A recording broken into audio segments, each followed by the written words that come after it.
Today we introduce a two-part series on the skyscapes of Wilson Hurley, a native Oklahoman, now of Albuquerque, New Mexico. You are viewing one of Wilson Hurley's oil paintings, and here is a Kodachrome slide which he took to illustrate what a camera will reproduce of a cloud over the Sandia Mountains in the morning. At the same time he took this picture, he did one of his usual sketches. You will see the emergence of a skyscape as painted by Wilson Hurley, one of America's most outstanding and exciting painters of land and sky. Stay with us.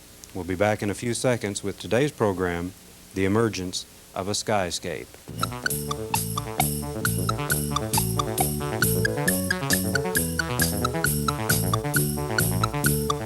This is Creative Crafts, produced by the Community Workshop of the Oklahoma County Library System and presented by the Public Affairs Department of KTVY. Our host is Dan Blanchard, Executive Director of the American Institute of Discussion. We're very lucky to have today Wilson Hurley with us. Wilson is a member of the Executive Committee of the National Academy of Western Art. He was born in Oklahoma. He's a graduate of West Point.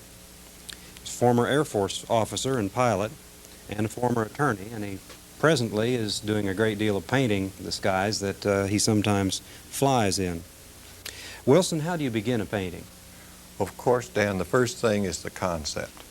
And it can come through imagination, and you imagine the painting first, but very often, like this one, I was working on something else, and I saw a cloud that was very appealing growing over the Sandia Mountains. And so I did this sketch. Okay. I think that you showed it in the beginning of the show. Yeah, we can hold that And up then get it the again. small sketch here, of course, is attempting to frame it within the panel so that it has some type of composition. Okay, so And this then- is partially the beginning of your placement then. Yes, and then, of course, everybody must understand that we haven't just dropped in my studio, that this is a prepared show. Yeah. Because I knew I was going to do a show for you, it clicked. This should be the subject of the show, and so I went ahead and went out and took a picture of it. And the reason I did that was everybody gets so vague about the use of cameras that I thought that it would help the public to see what a camera would reproduce in the way of what I was trying to paint. And so I snapped the picture. In the corner you'll see George Dahlia, my neighbor, wondering why I'm hanging away at the sky. Why don't we show that slide Okay. again then, and we can make And, that comparison. What goes on here is that so many artists feel that if they There it use photographs, if they use photographs, this means that they're a copier, and so they try to deny any photographic influence in their work. And as a matter of fact, we look at photographs in the newspaper, in the National Geographic. Nobody in modern society is isolated from the use of photographic stimulus. And the artist must be able to look at a photograph and see how a camera looks at the world and then set himself free. And Well, I'll ask a loaded question. Okay. You don't feel, or do you feel, that the camera is the is what you'd call realistic, and then everything else is an attempt well, to no. Now, pattern that? if you consider what we just saw in that Kodachrome, you'll notice that the sky was blue and the clouds were white. Right. And if you ask anyone, because of their experience with Kodachrome, or especially Ektachrome, they will say, clouds are a bluish white, the sky is a very sharp, deep blue. As a matter of fact, when you go out, you should look at the sky, and you'll notice that the sky is really a gray, or a bluish gray. In other words, it's a degraded blue, and the cloud is a pink to an amber. In other words, he's very definitely yellow. Well, let's look at your on our- painting again then. Yes. We can compare that once more and get an idea. Now Yes, now that monitor is enhancing the yellow beyond what I believe is on the original. I think the picture that's going out should be Okay. pretty close, but But at the any rate, fact it doesn't is- have that blue cast to the That's cloud. correct. And if we could go back to the slide, There we are. you'll see that blue really jumps at you, and then the cloud looks white. And if you, so many people try to paint this and then wonder where they went wrong. And so what I thought I'd do today was to mix out my colors, and we would describe not only the color scheme of a sky, but we would also describe the color scheme of a cloud. And you'll notice these are the shadow colors, and these are the highlight colors of the cloud, and you have a perfect reference point between these and the white on my palette. Now these are the colors out of the tube here. These came out of the tube, and these colors are what I use to mix these. These are the mixed colors here. These are mixed, and this is the darkest gray on the belly of the cloud. This is almost an atmospheric gray that you get on the horizon. As you look at a sky, there's almost, I would say, a prismatic effect in the atmosphere. I see. The zenith is a blue. You mean through the air, the light coming through the air then? And the light hitting into the air, as the air gets thicker toward the horizon, returns more and more light from the blue of the zenith, so that any sky turns warmer. Well, it first turns green, then yellowish, and then if it gets right down on the horizon, especially if there's pollution or dust in the air, it starts turning a warm gray with red. So what you really have is a cold blue to a green to a yellow to a red, and that's the prism. And that's these colors here then? Well, this is really, in a blue-gray reference, this is what I'm doing here with the sky color itself. Then we might mention that now these are actually the specific colors that you used in the painting we were just looking at. What I you did, wrapped them up. Yes, because I was waiting for this show. And so what I did was I made a big gob of them, and then I wrapped them in freezer wrap, and I saved some for you and tied them up so that they'd stay wet. So you brought the packages of the actual color that were used to paint. That's right. Paint. And then just a minute ago I punched a hole in them, and we squeezed them out on the palette so that I'd be ready to go to work here instead of being mixing all morning. Because really, when you start something like this, you can start mixing and balancing your colors and making your mud, and it can take, as you know, you were in my studio, it takes several hours. Okay, we've sort of seen the beginning. Why don't we, since it is a time-consuming process, and we were able to take a day of your time, and I was able to look over your shoulder and take some pictures. We have a series of slides, and we can run through them pretty quickly, I think, and it will show the painting being done, and then we can work again. Good. That's the very beginning. Yes, I've just started across the top, and now I'm coming across and blending the next lighter color. And now I've blended all the way down, and I'm leaving blank on the canvas the outline of the cloud. So you're still leaving the white in there? The cloud, the area that's going to be a cloud is left white, and the canvas is starting, no, that is the final, I don't know how that or got pretty near the final object. And here's my studio with the rear view mirror in it, and that's the back of my head. And here I start. Okay. And there I'm doing the pencil drawing. Now the reason I draw in the cloud and paint the sky first is that if I paint the cloud first, I have wet white paint, and I'm painting up next to it with the blended color of the sky. And you're bound to get sloppy. And you get some white into that sky, and before you know it, you have light areas and dark areas in that empty dome of the sky. I see. The sky does not do that, and so all of a sudden you lose your illusion. So it's really a practical matter of trying to keep the sky color clean. There I am mixing. You can see a great amount of red and yellow going into the blue, and there we pick up now with me starting to put it on the canvas. But instead of using just blue and white, I'm using quite a bit of orange and yellow. Now I'm painting the shadow color, the gray color of the cloud. This was a big old thunderhead standing over the Sangre de Cristos up near Santa Fe. I might point out from that shot that you have a lot of sky in your studio yes, through the glass. That's the reason that this little deal we're going to do today was prompted by me looking out the window and Now that you're happens laying in- all summer. What, you're laying in clouds there. Now I'm starting to put in the lighted side of the cloud. And down at the horizon where there's a lot of atmosphere, they're fairly amber. And then as we go up this towering cumulus that goes 8 miles up into the sky, we're looking through less and less air, and the color goes toward the white. Now it looks to me there as if I'm working an edge, and I'm a finger painter. Use with your fingers. The, That's to soften it and blend it. That's correct, and I'm dragging my fingertip along the edge, trying to keep my sky clean.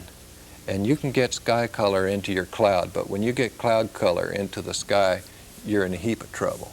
So now, right there, you have the picture of me. I have completed the sky, and I'm all ready to start on the ground. And I think that what we planned was that the first week we were going to do just the sky, and then we'll discuss the ground. There I am working on my horizon color, Well, why don't we go which has now? the key, Yeah. but this is starting to do the land itself. Okay. In the Why don't we get into your blank canvas here then, and All right. attack that? I guess. You've shot one in close on me here of these colors so that you see that I have two regimes. This is the cloud regime and this is the sky. The first thing I'm going to do then is to start painting in the sky So in a and sense, blending you're picking up what? The top of the sky. I'm going to start at the top of the sky. You can start at the bottom. And you either do have a way. drawing, we should point out. It's not Yes. easy to see, but there is a pencil Yes, drawing. I have roughed put in little ticks in here to hold me. At one time, I didn't know whether you guys wanted to have this appear as if this whole thing were created. But you believe in truth in television, Right. and you said all preparation should be disclosed. So Yeah. at this time, I won't try to follow the outline so closely. Perhaps the camera can show that I have prepared for this thing. This is the painting you're going to do. The in a painting sense that I'm again. going to do. And This painting is it just completed through the sky. And that's a sky finish, so on the next So one we that can on see the it. next show I could go ahead. But in view of the fact that we're showing these things up and we show what I want to do, let me just go ahead and paint now and hope I don't Right. bust it. Okay, let's And- go. Let's go with the sky. And I think the first little maddening thing that about every painter has is where the hooks come over the canvas. Oh, I see. So I'll just do that right now and get that out of the way. And then we can forget about it. Now you paint from the top down generally.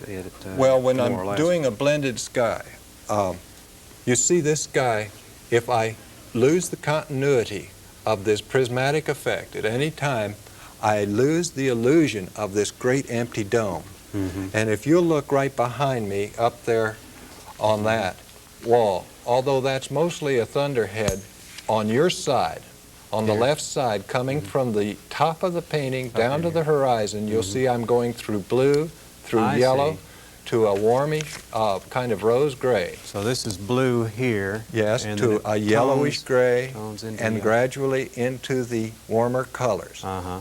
And that gives the illusion, it's also repeated in a small wedge on the right. It gives the illusion Right of here. an empty dome of sky with this big thunderhead rising in it.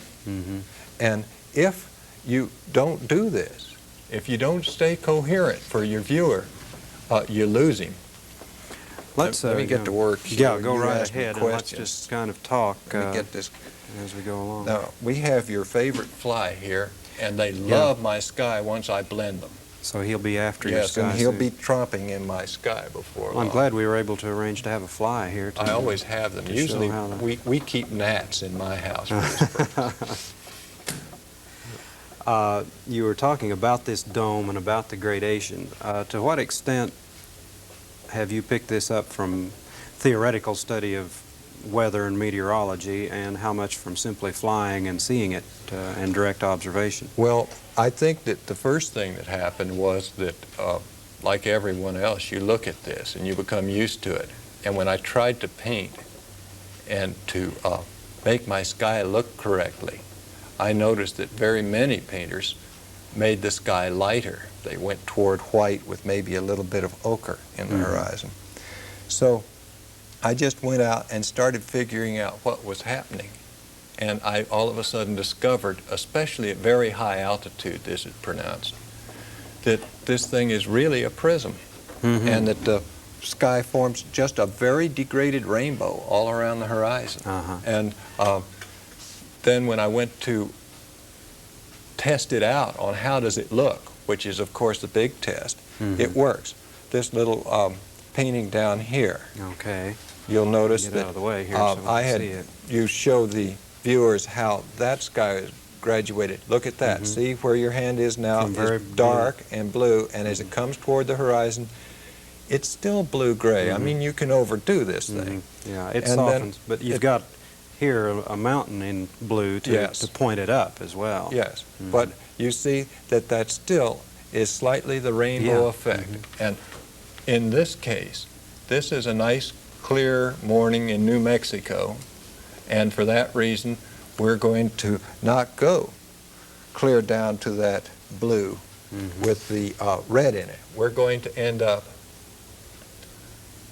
with a kind of a green is as far down the scale we go. In other I words, the see. refraction is going to be fairly limited. Now, as you look at this on a white surface, I hope that it is observable that with nothing next to it, this is a cold blue-gray. Uh-huh. It is not a blue. It is very degraded. For those of you who paint, this blue is an ultramarine blue, titanium white, and then I have degraded it with a cadmium orange and a touch of yellow ochre and iron oxide light red. So that's these colors here. This ochre is the real earthy That's color, right. actually. It doesn't That's- look like sky color at all. That's yellow rust, really. Iron oxide, and this is iron oxide too. Mhm, This is red rust and yellow rust. They're called by painting names, but that's really what they are. Now let's see where this thing goes. I didn't draw enough, Watch your model. and so there. I think I'll watch my model here Yeah, that's fine. Just keep Okay. keep right on going. and get my edges working. Now you mentioned that you were flying. Are you able to observe then when you're in the sky? Do you think you're able to pick up those colors better? Are you closer to them Well, when you're in the sky? no, you have less obstruction to your vision. Mm-hmm. But you know, any pilot who flies around here, when he comes up to a squall line and looks at the columns of clouds, can tell the near ones and the far ones, because the ones that are out on the horizon 100 miles away are amber, and the ones in close look more white.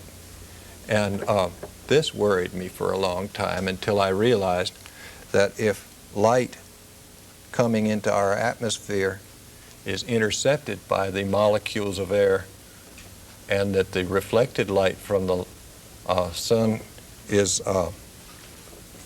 going to make a blue sky, that any white light passing through that atmosphere is going to have the blue taken out of it and its complement. You like that fly, but he's going to He's going to stay with you. He's going to romp himself in this oil paint pretty soon. All right, now, I'm down pretty far here, Uh-huh. and I'm ready to start blending my next lighter color. So you have basic colors, but you're going to bring them in. So there really is almost, it's not a line because you'll, That's right, Yeah. I'll blend it right here. right, I can This see. thing is really Uh-huh. doing a rumba today. Yeah, Usually, we when- should mention that this is your field. Yes, and when I'm painting in the yeah. field, I usually paint a much smaller panel. The Mm-hmm. reason, of course, is that the sunlight goes so quickly Mm-hmm. that you don't have time. And Bob Lockheed, I hope, hears this, because I tried to paint a big masterpiece, and he told me I was trying to paint too big one day. Too big, and huh? he'll be pleased to know I learned. Learn to paint small. Bob Lockheed is a painter we had on a few years ago Yes. who has his own opinions about how to paint. He- Well, you he's just keep very good. painting, and Okay. I'll talk about some books that we have here from the library Okay. for anyone who's interested in knowing more about painting and for the ability to do some study at their leisure. These are some of the many books that are available on all of these subjects at a library near you. You can go talk to the librarian about them and find out what you most want to know, and this is a way to do so. So visit your library and talk to the librarian about it. Wilson, keep painting, and let's talk a little about the painting that we saw you at work on in those photographs. Okay. Could you tell the audience a little of what you told me about the formation of the clouds and the ice crystals as they're laid out in this type of cloud? Because that's an Oklahoma-looking cloud, even though it was painted in New Mexico. Well, it's the same the world over because it has to follow the same rules. And what happens is, of course, that the atmosphere has invisible moisture in it. And you get a mountain in this case, or some other aberration that causes a vertical current to occur. And this thing makes the air rise. And as it does, the temperature decreases, and all of a sudden the moisture starts condensing into visible fog, which is the visible cloud we see. And when this happens, there's a tremendous release of energy. And when this energy is released, then it really starts to swoop up there. Now, wherever that cloud has a hard edge, as you see going up that vertical cliff. This part here? Yes. Okay. That means that it's evaporating very quickly into the surrounding atmosphere, and it's made up of droplets of moisture. Okay, so this is moisture here. Wherever it turns smoky, it means it has frozen, because the rate of evaporation, that's correct, where the rate of evaporation slows way down is after it freezes. In other words, ice evaporates much more slowly than moisture, water. So you can tell by a cloud, by just looking at it, whether or not it's made up of water or of ice crystals. The next thing is that the air has a lapse rate, which means it gets very much colder quickly as it goes up till it hits the stratosphere. And there's a place there called the tropopause. And as the cloud goes up, it hits that tropopause, usually 40,000 feet or thereabouts in the summer, and it spreads out flat, and that forms that anvil top, as we call it. So that's how it spreads. And so it's frozen to ice, and it's spread out as an anvil top. And all clouds follow these rules. And so, you know, you see people who paint faces, and they say you've got to learn the basic anatomy of them. Well, a cloud or a sky follows the same kind of rules, and the same discipline is necessary. So you have to also, in the same sense as knowing the anatomy and structure of a person, you have to know the interior structure of clouds and sky. Yes, they've been slighted, you know, for many years. To paint a sky, all you did was squiggle in something, and everybody said, oh, that's fine. And they accepted it. And so skies have been subject to very little attention, and there's an awful lot of attention given to the barn or the field that the person is painting. And so if you look at your next painting and you start looking at the cloud, it'll be interesting to see what we settle for in skies in most paintings. And I don't know, I just love skies, so I'm hung up on them. And I know I'm out of uniform in my subject matter, but I just paint these Well, you like clouds, obviously. I think one thing I wanted to point out particularly in relation to this painting, and I think also to this one here, is you were talking about that sense of motion and action that occurs in clouds. And when we even look at them standing outside, we can't see the movement, but you have a sense of it. And that comes through in your paintings as well, that sense of swirling and activity, which is true, that clouds are living and vital in that way, and that's communicated in your paintings. Well, Dan, what happened here, I went out, you know, and I said to myself, I'm going to really settle in here and paint a cloud very carefully. And I'd set up and I'd try to paint it. And the cloud would change so quickly that I couldn't get it down. And so I had to train myself to do these line drawings. And boy, you see them all the time in my book here, one after another. And I learned to do a very quick sketch to get the essence, and then learn the final rules. Well, here's a good example of one. Okay. Let's see, I think we can hold it there. Okay. Yeah, there it is. Yes. In other words, just this, to aid the memory, this is what an artist who paints figures would call a gesture sketch. And I do it with the sky. Just to show the motion and the activity. Then I tried to train myself to understand the sky and the clouds so I could take this and then paint without having a model. And what Could I show think this one too while we're there, because I think it's important Oh, yeah. that you write out your Yes, information at that's times. on too. the Rainbow Bench at Capitol Reef. That's the, I think it's called Those are the the colors in Chimney it. Sands, yes. Well, I noticed you're quite familiar in your color mixing with the combinations of colors, and then when you write, you use those terms, so you carry your colors through on that Yes. basis and handle it in that way. I hope so. I find that painting in the outdoors is necessary because you tend to overemphasize your color as you remember it, even when you write it down. So the best thing about painting outdoors is it tones you back. It makes you paint more nearly to what you see. In other words, if something is a lovely lavender and it catches your attention, by the time you get home, if you're 4 or 5 days away, that thing can turn into a screaming purple. I see. And So you need to discipline it in that So way. one of the best things to do is go out and paint from life. And that's one thing that I've really benefited from my association with Robert Lougheed, because he is the guy who recommends that, and he got me to do it. And I've been grateful ever since. Okay, you just keep painting. We're Okay, I'm right coming near the down. end, and I want to mention that you're going to get that sky finished up, and then in the next show we're going to go into the painting of the landscape, or the actual ground underneath it, and we'll also talk about this very beautiful piece of landscape itself and how it was done and the land related to it.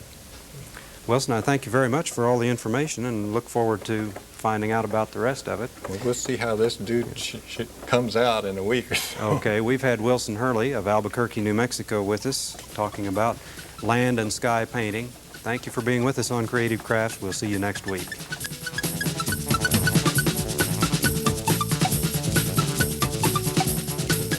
This has been Creative Crafts, produced by the Community Workshop of the Oklahoma County Library System in cooperation with the Public Affairs Department of KTVY.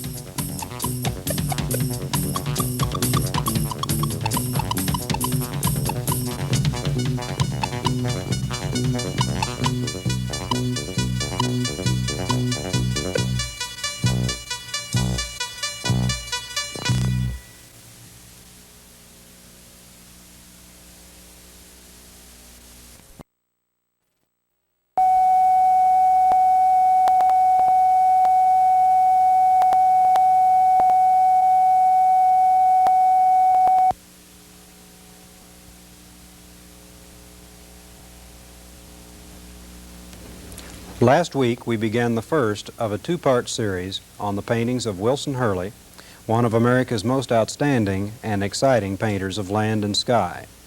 You're viewing the painting as of the conclusion of the last program. Today, Wilson Hurley will complete this painting and will discuss atmospheric perspective and the effect of outdoor lighting and air on the color of the ground.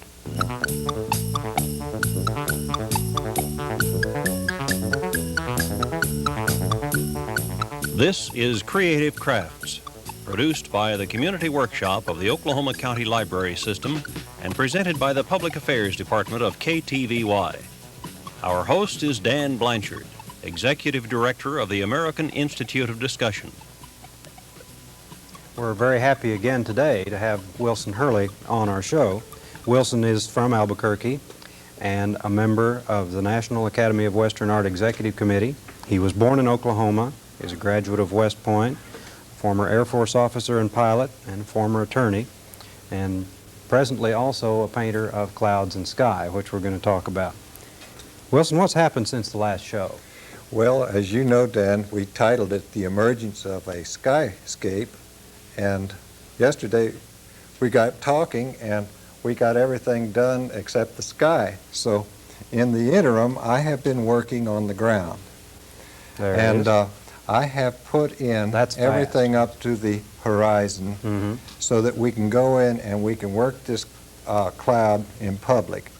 And this kind of speeds up the thing. We were going to plan to do the sky first and the ground second Mm-hmm. for one very obvious purpose. Now, you know that's normally what you do, isn't Yes, it? and the reason is, of course, that when you are doing the sky, you can destroy the clearness and the distance of the sky very easily by getting ground colors into the sky. I see. That very seldom happens. It often happens that sky colors get into the ground by reflection or by Oh. atmospherics.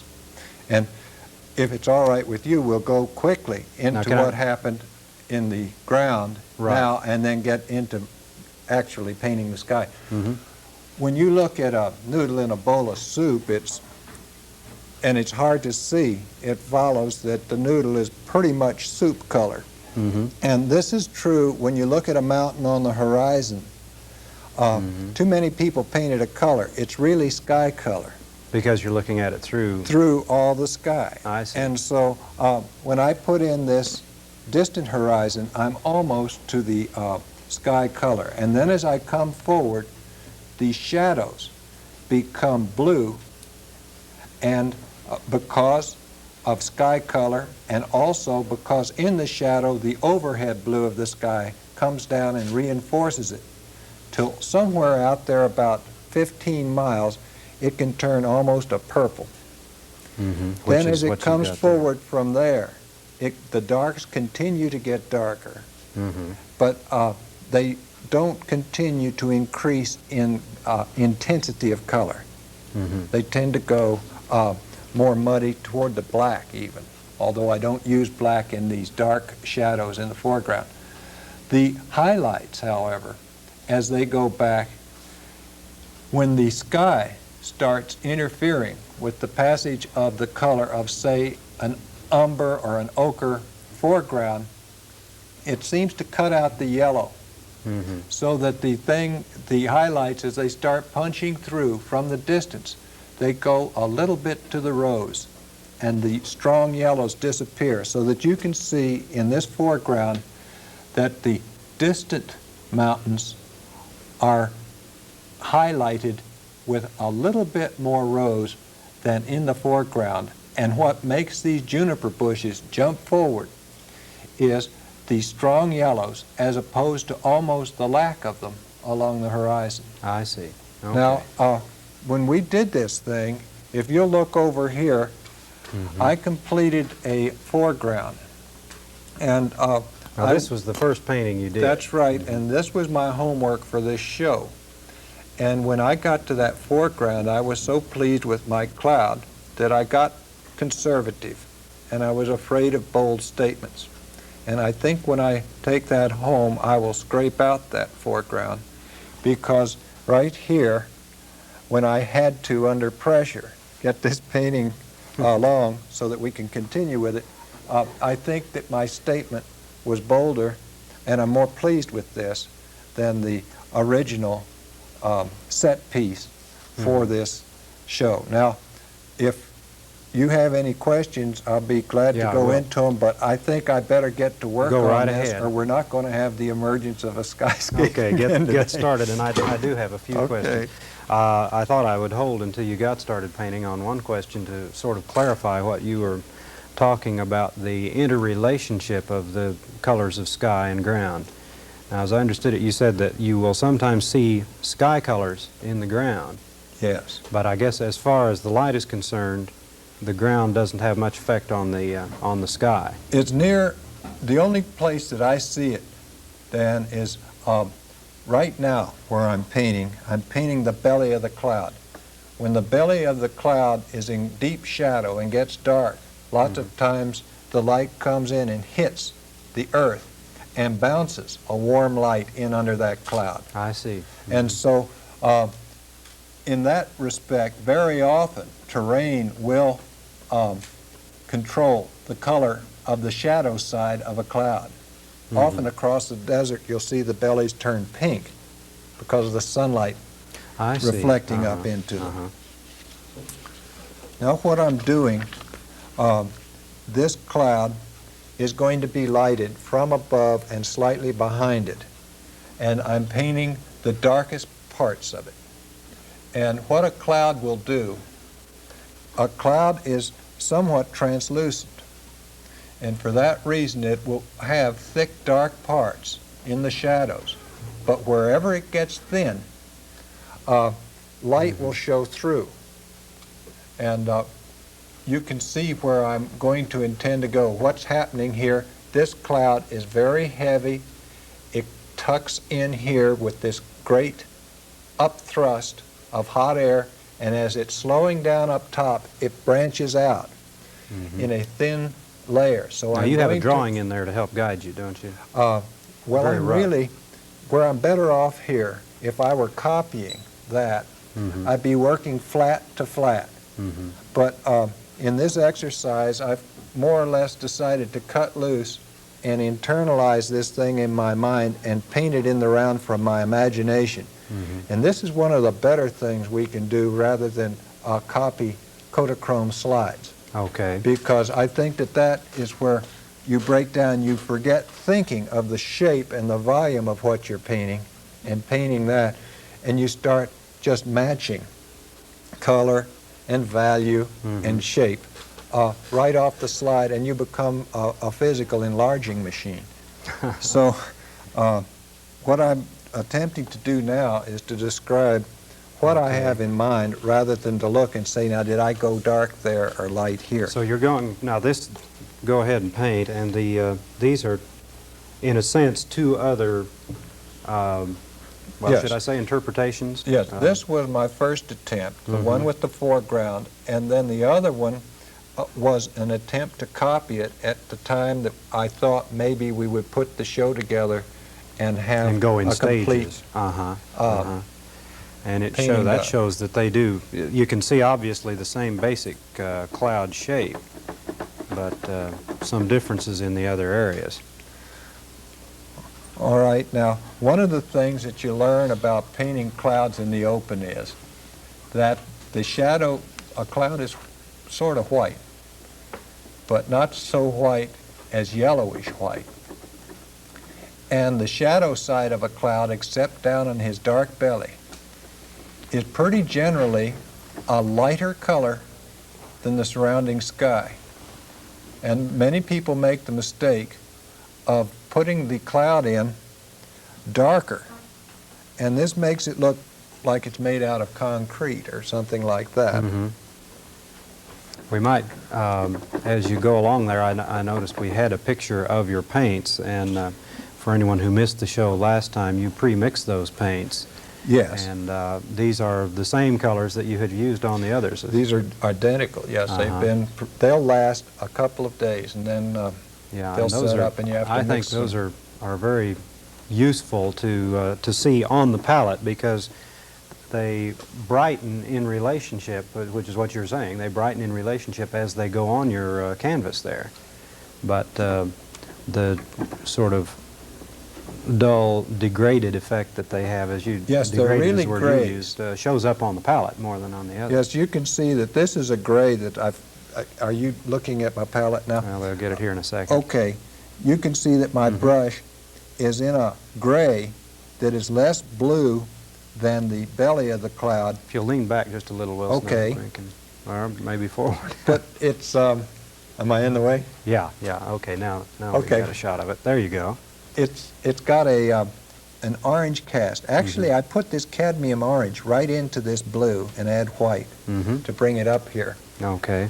Go ahead and lay those on the canvas. While you're doing that, I might mention some books that are here from the library.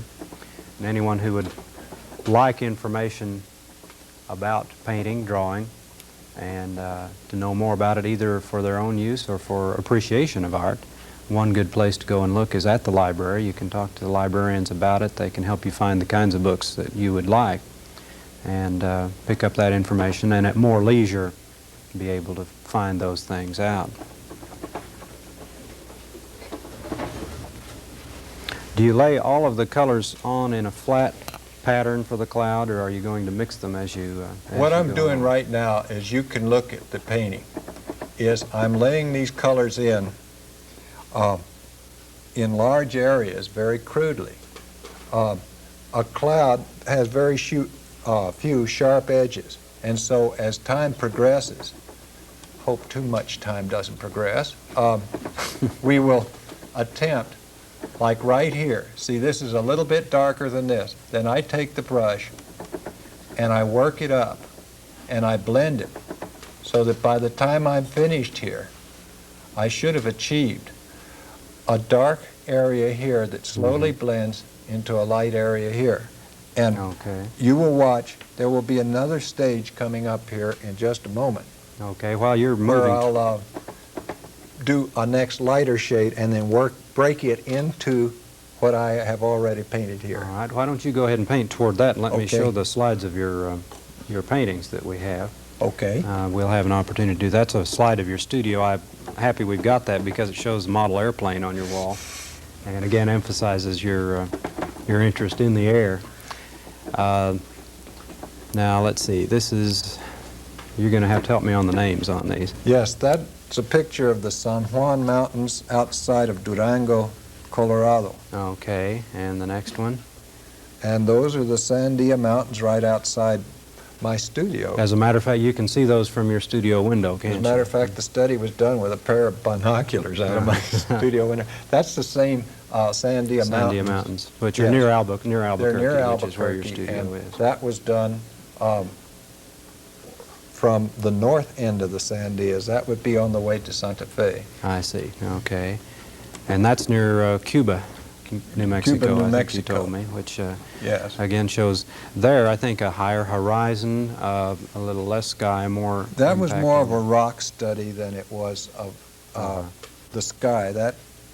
I was interested in those two beautiful pine trees, kind of twin Mhm. pines sticking up there. Yeah. And that is a very beautiful painting of a cloud. Well, now that, I'd like you to draw your attention to the painting to my right that I brought here and All show right. you how I looked at that, lived with it, and then decided it wasn't right and reworked it. So this is the same painting that we have Yes. on now as the other, but showing some of the changes in Some it. people call me the world's worst scrambler. I paint something and then I scramble to save it afterwards. Now, you keep a painting with you for a while, Yes. as I understand it. I usually like to keep them around because your errors, anything that would bother another viewer will bother you, of course, in time. So, Well, we have a slide on. This is oh, that's my that's- wife, Roz. that's Wilson's wife, Roz, and a very nice portrait. Done of in her. the Renaissance. Yeah. This is a painting of the Canyon de Chelly. Yes, that along with one that you'll see in a little while of a thunderhead, that's a very large painting. It's Mhm. 60 Yes, it by is. 40 inches. It's kind of a competition piece. I painted it For to go out and do battle with my competition. okay, very in good. the And this shows. also, I remember this and was that one was here, yeah. at the National Academy of Western Art show at the Cowboy Yeah. Hall of Fame, called After the Dry Summer, as I remember, which I thought was a very good title. Thank you. Uh-huh. And then Actually, finally, you know, we have more trouble in my house thinking of titles that are not trite. and that is another painting of Yes, the Canyon de that's- Chelly. That is one Ed Fraughton has that. Yeah, Ed Fraughton is a sculptor and who is also a member of the National Academy of Western Art, and quite a good sculptor. And Excellent. we will be having him on a show here sometime fairly soon. We And sure. the fact that he wanted that painting shows his excellent taste. Of too. course, yeah. Let's see how you're standing now. Okay, on the what I'm painting. doing in here is I've got all my, not all, but I've got the Mhm. large areas of shadow working in here. Yeah, I can see it building And quite a lot. now I've got to work into these areas of shadow the translucence of the sun coming through and slightly lighting this cloud. And I'll do that with a very yellow, warm color. Mm-hmm. And watch, just by putting this in here and letting it get a sharp edge on the bottom, Mm-hmm. pulling it down like this. And let this describe the top convex, kind of bulbous outline of the inside clouds here, and then blending this top side out into this area. You see what happens? Mm-hmm. You get the impression that this thing is very heavy, and then this tucks in and comes out thin. Now, is this to be the weight of the moisture in the cloud as Well, it it develops? really is a thick cloud Mm-hmm. in the shadow of the overhanging area up here. I see. And so this would be the darkest part of the cloud. I'm doing this rather quickly Yes. Well, so that you'll see little holidays in here that I wish that you would forgive me for, because yeah, well, you're not going to, this is almost just an oil sketch that we're ending even up with doing. all of the work that you've been able to do on it, it's still a very lengthy process. And I assume that's one reason you like to work in oil as opposed to other I media, like- is that you can work deliberately and Yes, and you can correct, and you can take it back. But I think probably one of the reasons I like the medium best is because I've always been interested in the sky, and the sky itself does not have brush strokes in it. It's an empty thing. Now, what I've done here, and what I think I'll do for the sake of the viewing audience, is I have taken this, and this is my lightest shadow, this thin part here. And then the next things that we'll put in, this is still shadow, all up in here. And I want to again refer to the fact that these things are very warm. This is very much a complement to blue. It's the orange. Okay, now when excuse me, you were going to ask me Well, I was something. going to say, now this is the heavier part of the cloud in that sense.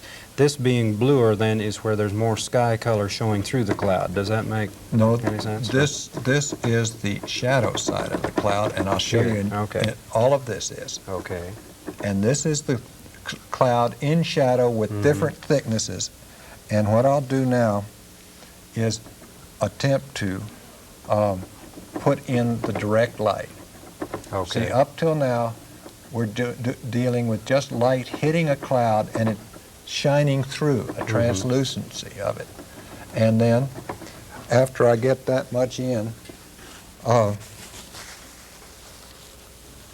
we'll move over to the highlights, or the direct sunlit side. I got to get my brush clean, otherwise You won't have it'll be highlight at too all. dark, yes.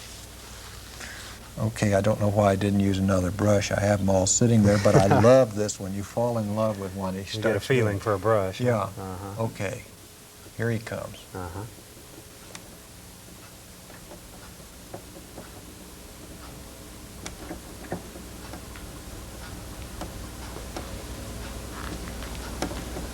And see what we have? Yeah, it's really beginning to build now. Two regimes.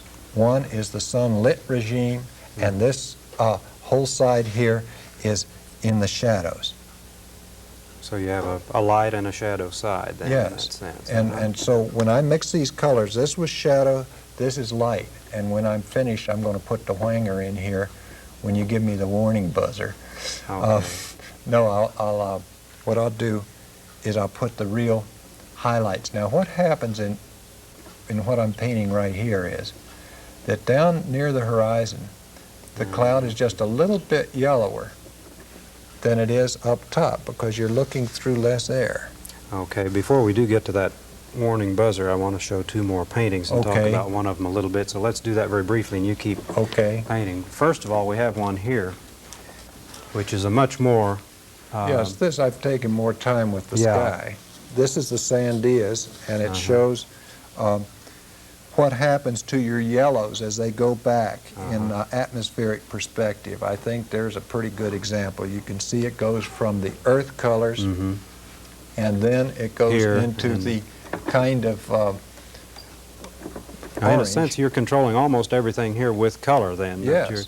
It slowly turns blue as you go through more That's sky, right, in other words. and the Yeah. darks become darker. You're Uh-huh. also controlling it with a value, or as you call it, tone, but primarily you're controlling it with color. Mm-hmm. And then when you get back to the rear, no yellow is showing through, so of course it turns rather a rose.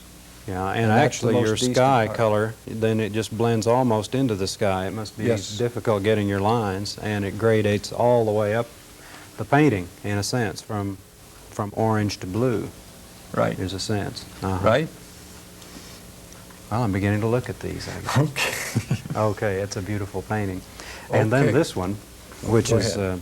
Yes, that's Split Mountain. That's up at Dinosaur National Park, Utah, and I did that as an illustration for the Escalante bicentennial book. Walter Briggs wrote it, that Northland Press is coming out with. yes, And I think why I brought that along was I wanted to show you the effect of a dark sky when you have dramatic lighting on that white sandstone there. And this shows the reverse of what people usually paint. Okay, I wanted these guys to see where I'm going now. I'm putting in Okay. my brightest light and turning this edge over.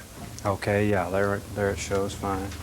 Are you guys seeing it? There, yeah, it's Okay. coming in fine. Yeah.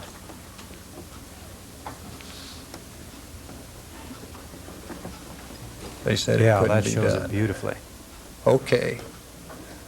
And see, this is kind of a yellow, but this brightest part stays up. When it goes nearest white, it stays up near the top. I'm going to actually add some white because I have a feeling that it needs just a little bit right up there. But you very seldom actually paint white into a cloud. You paint it pretty near white, but I think everybody who is interested in this at some time should go out and take something white, an envelope, piece of Kleenex, and hold it up to these big thunderheads that occur, especially in the summertime. And notice that it isn't white. Well, now this thing is down pretty well to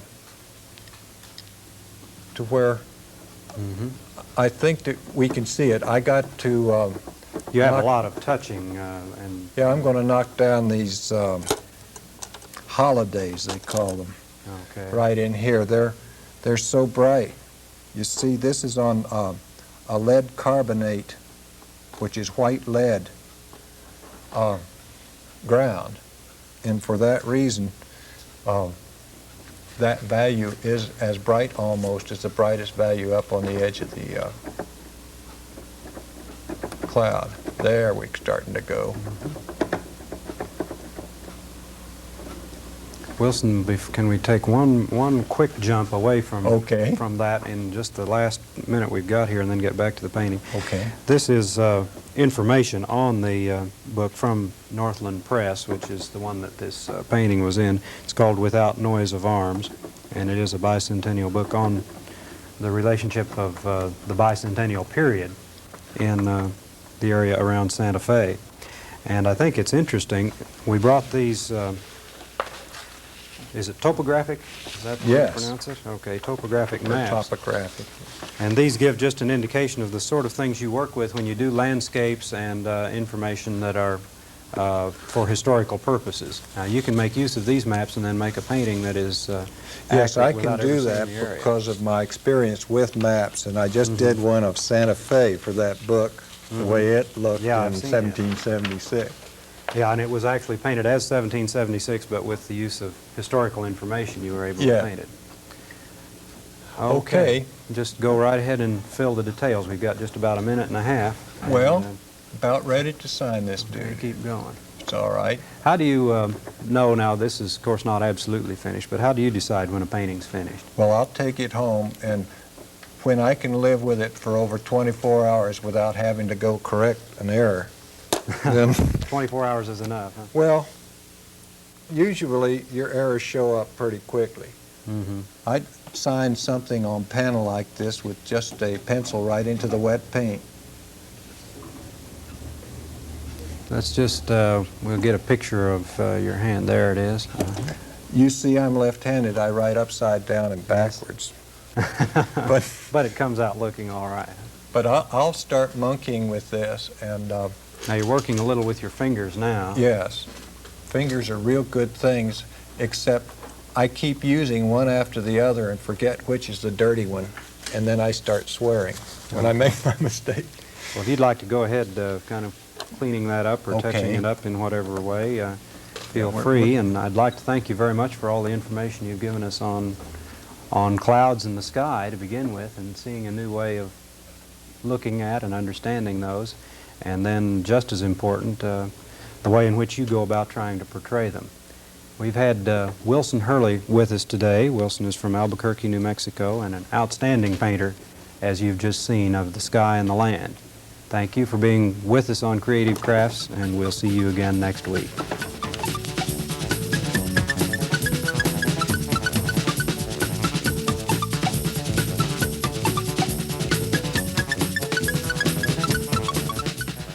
This has been Creative Crafts, produced by the Community Workshop of the Oklahoma County Library System in cooperation with the Public Affairs Department of KTVY.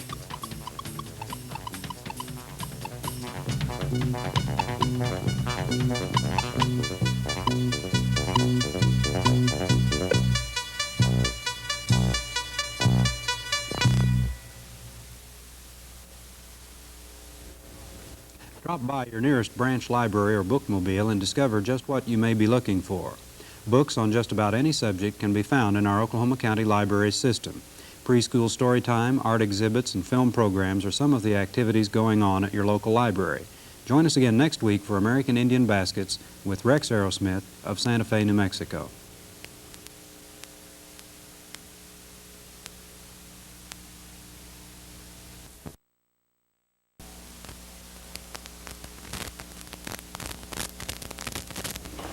We have a rare treat for you today. One of America's foremost landscape oil painters, Wilson Hurley, of Albuquerque, New Mexico, and a native Oklahoman, will visit with us about his one-man show at the Cowboy Hall of Fame. We hear frequently about one-man shows, but few of us have any concept about what goes into the planning for such a show. How does an artist select what he wants to show in order to present a broad view of his work? What are the myriad details involved, such as framing, crating, shipping, color separations, and many, many more? Why is a catalog important to a one-man show? Is advertising necessary? You've been looking at 5 of the 35 paintings which will be in Wilson Hurley's one-man show. Stay with us. We'll return with today's important Creative Crafts program, Wilson Hurley, One-Man Show.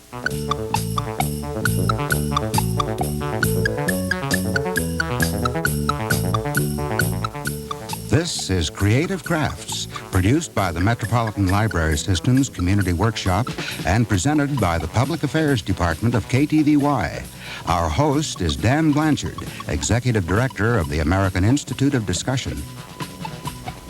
We're very happy to have with us today Wilson Hurley, native Oklahoman who's presently from Albuquerque, New Mexico, a member of the Executive Committee of the National Academy of Western Art, and a superb painter, which you'll see in a few minutes. Wilson, we're going to talk about your one-man show. What's in a one-man show? A lot of work, and unless you have a lot of time to prepare one, a lot of teamwork. I can imagine. Yes, it takes a team.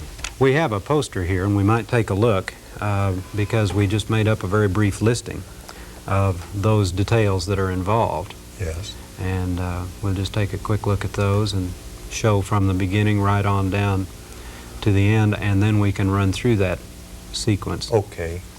Catalog, color separations, shipping, things that These we wouldn't things think are so all much about. occurring simultaneously as you produce the show, but all of them have to be considered. Yes. Where did it all start? You had, what, about 9 months, really, which is not much time at all. Dean Crakel at the, he'll like that slip, at the Hall of Fame, Cowboy Hall of Fame, kind of thrilled me. Last December 3rd, he walked up and asked me if I'd like to have a one-man show. Mm-hmm. And of course, I That was jumped December, at it. December 3rd of 1976. That's correct. And so I jumped at it. This was a tremendous boon to me. and it's a beautiful showcase. It's a chance for me to paint big and do everything I want. And so, of course, I told him yes. Now, we're going to talk about 9 months, but we're really talking about December to December, That's correct. but paintings that had to be finished in 9 months. That's right, because we had to do a full color catalog, so I had to get them completed by Labor Day. And of course, I had a lot of paintings in being at the time that I hadn't sent to the galleries. You know, I was working, and I'd just been to Indonesia and was doing an Indonesian suite. Yeah, we might show you had a list of that. Yes, I was doing these paintings, and I had Well, I'll just hold those up, and that'll be the list. a number of ideas of what I was going to paint. And when he told me about the show, I decided, in view of the fact I was enthusiastic about it, go ahead and work it out. And carry with those. And include those. So really, we have a year's work, although I had 9 months. Because you'd been working ahead Because of I time and you had carried had those about 3 months' work in the shop at the time. We might show how you analyze that, because I think this is very interesting. Now, that's a floor plan I got from Rich Muno out at the hall to see what the gallery looked like. Now, these panels that we see in the center of the room are taken out for my show. So I had about 180 feet of wall. So it's a big room with lots of viewing space across it, And too. good which I think is distance. ultimately So I important. wanted to have some paintings that you could see across the room with visual impact. And so I sat down, and with that was my first preliminary working out of how many linear feet of painting that I would paint or needed to paint. And then the next thing, of course, was to jump into the logistics and get heavy-duty stretcher bars, get canvas stretched, and I got 50% extra done so that I had a little bit of liberty and didn't have to restrict myself to one canvas size. But you did these basically by the sizes that you analyzed would look best in a grouping in that particular room. And all this time, although we have ideas for paintings and things, I had no idea what I was going to paint. The first impulse is, of course, to paint what you know you can get away with. You knew Repeat what yourself. size they were going to be and what canvas and what Yes. stretchers before you knew what they were. And then you have to get a little courage, even under this time limit, to go out and paint something that you don't know how it's going to turn out. Because if you're just copying yourself, you're assuring yourself a flat show. In other words, you won't have any sparklers. So Right. I decided to just work out my Indonesian theme, and generally I knew that I was going to do some big Grand Canyon work. Grand Which Canyon is- lends itself to a big Which, sweep of things. which, as we'll see, you did. Right. Again, impressive to me because of the analysis that you and your wife, Roz, did on all of this work. Is this complete rundown of the show with As we did the text paintings, written, all the other things? You just checked them off as you went along? yes, you see for the book, we had, or the catalog, we had to write a text, we had to get a color separation, we had to get it framed, of course, and then crated Yeah. with a matching crate, and then it had to be shipped.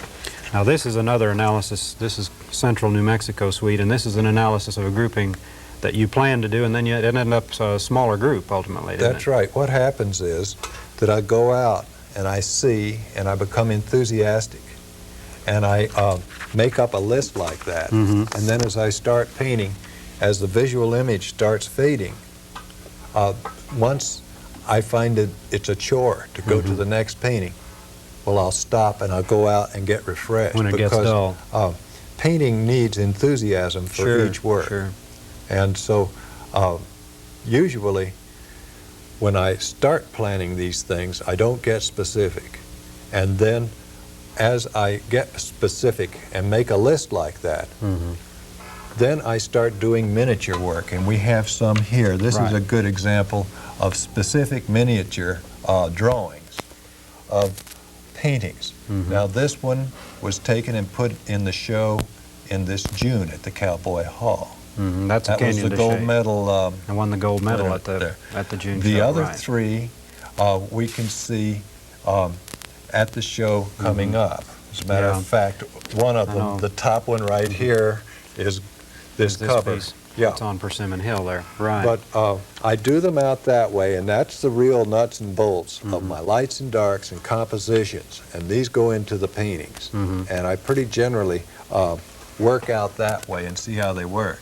Okay, now you let's- have in your hand a small oil on the spot picture of Manado Harbor. Now this is on a kind of a heavy paper, really, not even quite a cardboard. That's right, Uh-huh. and Sulawesi, that's the old Celebes. And Right. when Roz and I were there, I looked at that, I said, that's beautiful, I want to get it down, my impression right now. But I had no specific painting in mind. And so are the paintings in beautiful. sequence, Oh, right. also There we go. this one, I think it's interesting, that was a little proa, they called it. Now, I put those two together when I got home, and in our advertising, if you can see here, Yeah, let's lean that forward just a okay, little bit. so and that I'll we pick it don't up. get the glare. We I can get put the this up boat put in. There it is. That's and we get the harbor. That's the way the and the final painting mountains. looked, yeah. And so my on-the-spot painting, lots of times, is not specifically done for a formal painting. Yeah. But these are, Just color notes. Yeah. That was color notes done of flying over those islands. well, you call them sketches, but they really are Yes. beautiful as well. And then we saw a little bit, there's plans for the catalog and, Yes. and the laying out of some of the deadlines and that sort of thing. We, during the time that you were working on this, near the end of the time that you were working on the paintings, we got out and did some filming in your studio. Yes. And we'd like to thank Joe Jerkins for doing an excellent job of getting them filmed. There he is getting set up and ready in what is a very beautiful studio, which we'll see a little better in the film.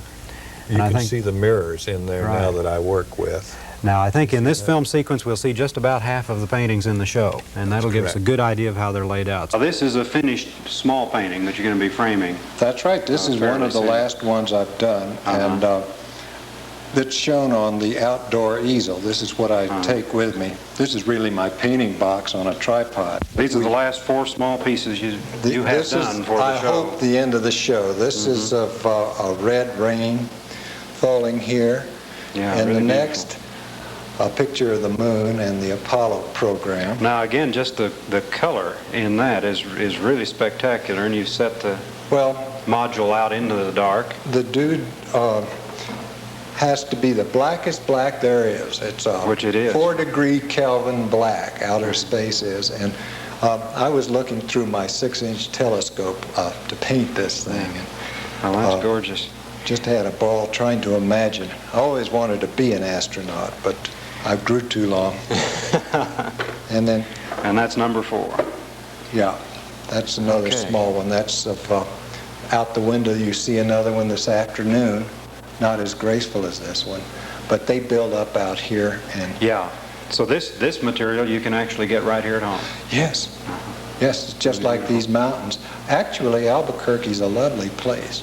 It certainly Just is not here. self-conscious. If you Okay. now these have just been done and they're not framed, and if you'd like, these have been framed, varnished. They've had their color separations and they're ready to Okay, go well, into we'll the get this out of the way, and then So we let can me move shoot these some of out and we'll Okay. uncover these one by one. This is a little clone of aspen up at Red River. In New Mexico, right? Yes, it's at the head of the Red, the same river that separates you from Texas down there. This, on the other hand, is a view from Sabah, the land beneath the wind, northern Borneo. And that's typical of the tropical rainforest. You were in Borneo fairly recently. Yes, we'd been there, I'd been there 30 years ago, and then Roz and I went back. Yeah, And okay. it's just beautiful country. This is an attempt to show what an island in the Molucca Sea looks like, with the little volcano up top and then the growth underwater of the coral reefs. Now, is this in the Pacific Ocean? Yes, this is in the Molucca Sea. This is an isle. I've done this from memory. This is Twilight Peak, and you can see this from the road going between Durango and Silverton in Colorado. Uh-huh. And I was taken with this tremendous spall down the face, and I think it would be incredibly dangerous to stand right here any time of the year, because that's about a 4,000-foot face. Wow. Now, this subject matter is self-evident. I wanted a flying picture, and I remembered the days when we had our airplanes all painted up with unauthorized markings on them, and so this is a flight of 3 F-100s in echelon, with the first airplane has rolled up to break away and would play follow the leader around. Now, is NMANG, is that New Mexico Air National Guard? That's correct. Well, you have to have all these different sizes in a show, and this is called Afterglow. This is from up at the foothills of our Sandias on a calm summer evening. Roz and I went up there. Of course, these have to be painted from memory. Yeah. There's no way that you're going to mix paint and paint them You're going to finish in the this short time it Right. occurs. And a camera cannot get the whole thing. Camera can either show you this or show you the ground, but But no. film isn't sensitive enough to show you both. So So your memory handles it very well. Sabah is the old British North Borneo, and this view occurred while Roz and I were at Kota Kinabalu, and the whole purple sunset just set me wild. Now this one is a painting of the mountains that you saw out the window there, Oh, yeah. and this is what it looks like at the summer solstice, right at sunset. Uh-huh. The sun moves very far north and the light rakes along the wall, and well, I guess it's such an unusual lighting arrangement that I wanted to paint it, plus the green shadows in the Yeah, foreground. the shadow use is unusual there. Well, I think it's It's just about 8 miles from here. Roz and I drove up there in the car and looked at it. a beautiful painting. This, of course, is the Grand Canyon at midday, and but this is specifically Powell Point on the south rim. And I wanted to show the canyon not in one of its brightly lit morning or evening aspects, but the milky white light of the day, and then try to get some texture and show that the brightest color is in the reflected light up into the rocks. You can see the hallway here and how I hang the paintings up so that when Roz and I are moving around in the house, we see them all the time, and the errors in them start becoming apparent. And this is part of painting. I keep them around for several months and correct them. This, by the way, is a painting of Speaking Rock, Canyon de Chelly. And then, after I'm finished with hanging them up, I'll put other paintings up in their place. This is the living room that we're looking at, and over the couch is a painting called Wyoming Winter. And this is a painting from memory, from my flying days, of a patch of Wyoming covered with snow, yellow cliffs, and a river. This painting is entitled Pink Roses. And as you can tell, I love painting wide open vistas, and this all takes place within a cubic foot. And amazingly enough, the challenge is just as great. This is a painting of Black Mesa up north of San Ildefonso. This is where de Vargas broke the back of the Pueblo Revolt in 1680. I'm glad we were able to see the beauty and variety of the show in the surroundings where they were painted and then where you first Well, I'm found glad them. we saw Roz, because the next part of this show is about crating, color separations, catalogs, and of course I had to paint. Right. So Roz is #1 member of the team. She handled most of what we're going to talk about. Okay, well, we will take just a short break here and then we'll talk about Good. those details. We'll be right back.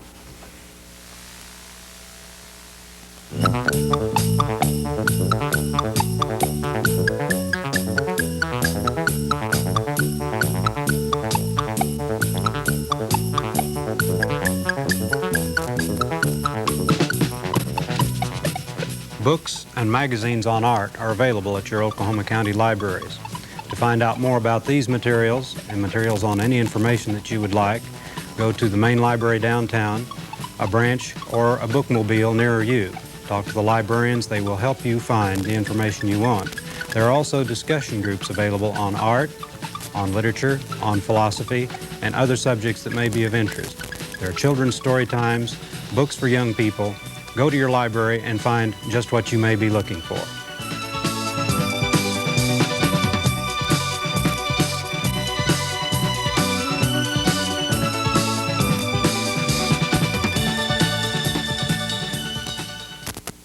We're back again with Wilson Hurley of Albuquerque, New Mexico, and talking about his one-man show.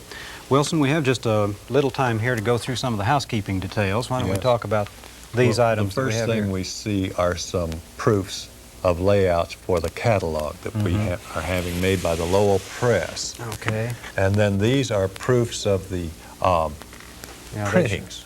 You these can show the- see, yes, these are the various colors. See, they have to separate, These are all the colors that go Visually. together to make the... and they put them together to that make a beautiful color color. print. And Uh-huh. of course, we really had an exciting time Yeah.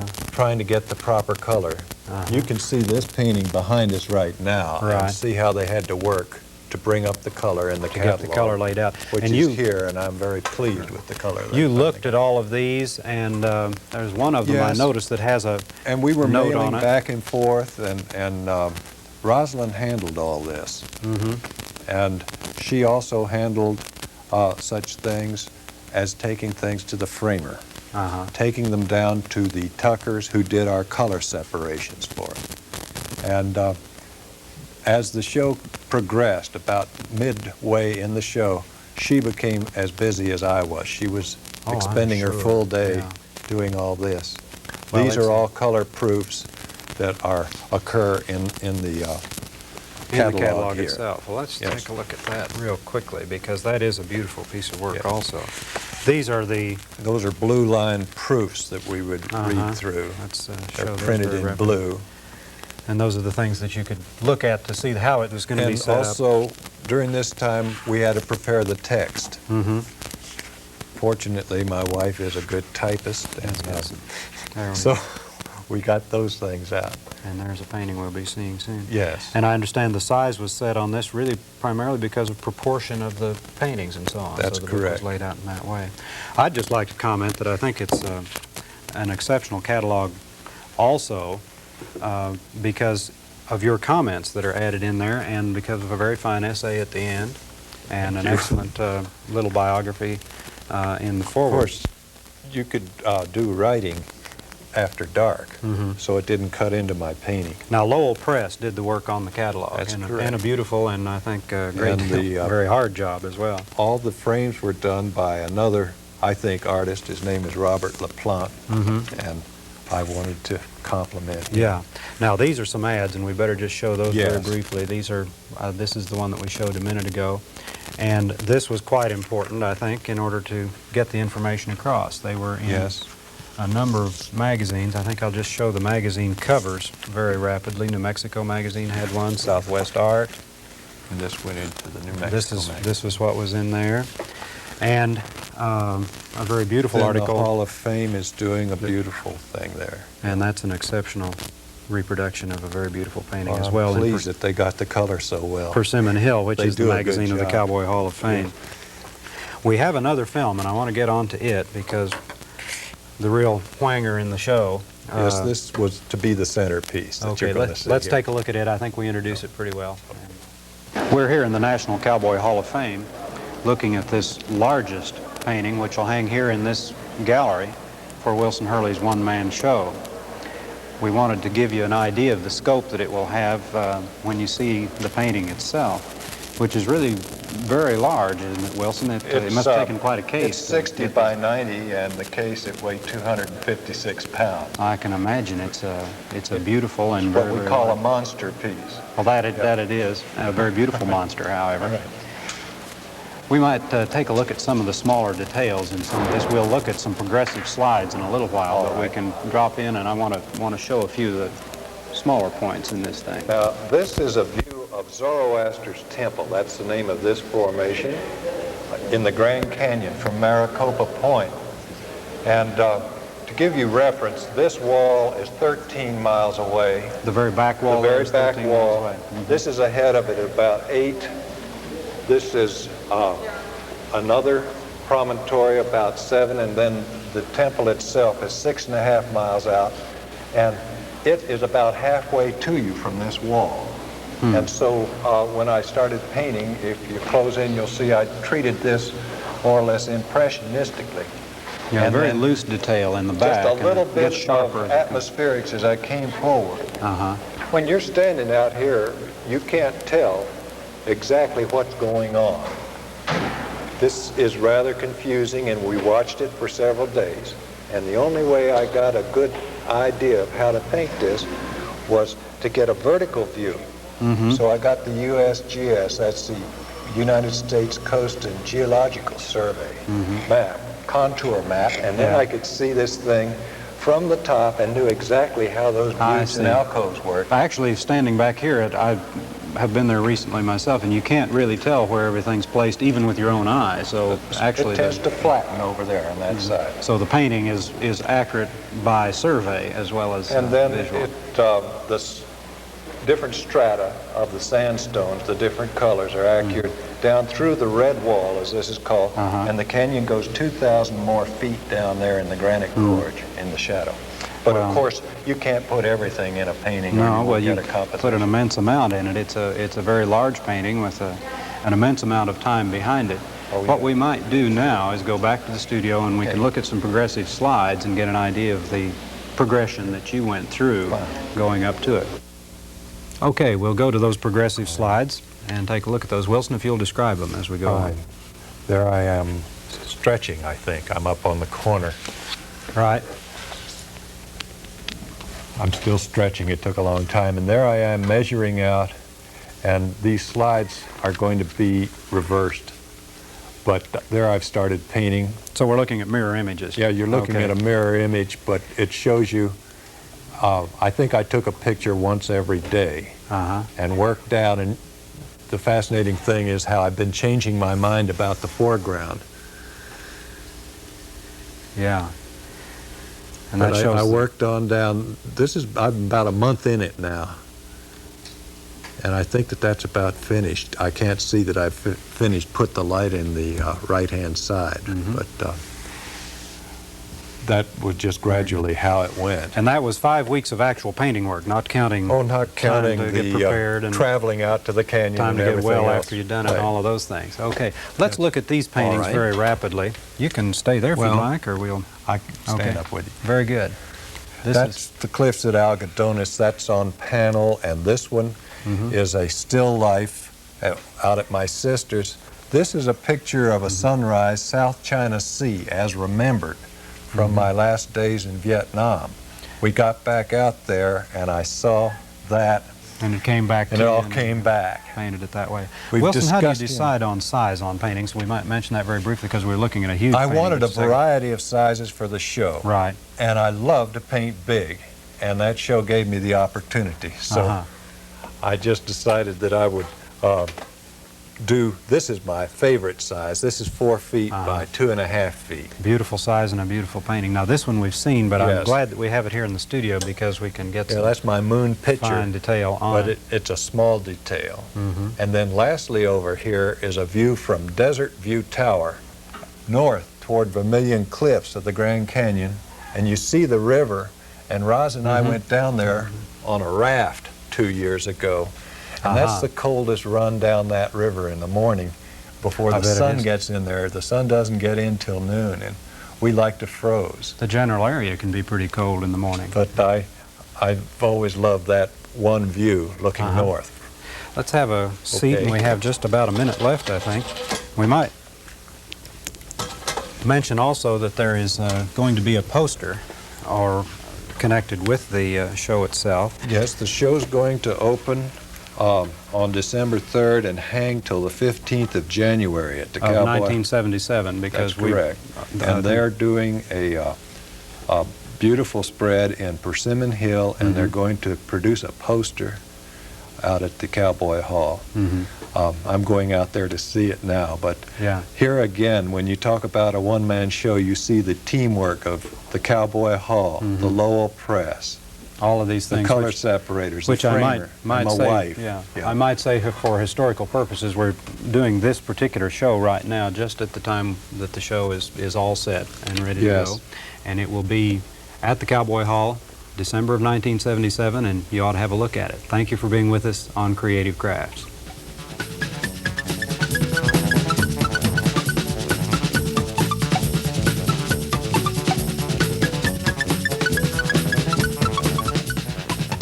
This has been Creative Crafts, produced by the Metropolitan Library System's Community Workshop in cooperation with the Public Affairs Department of KTVY.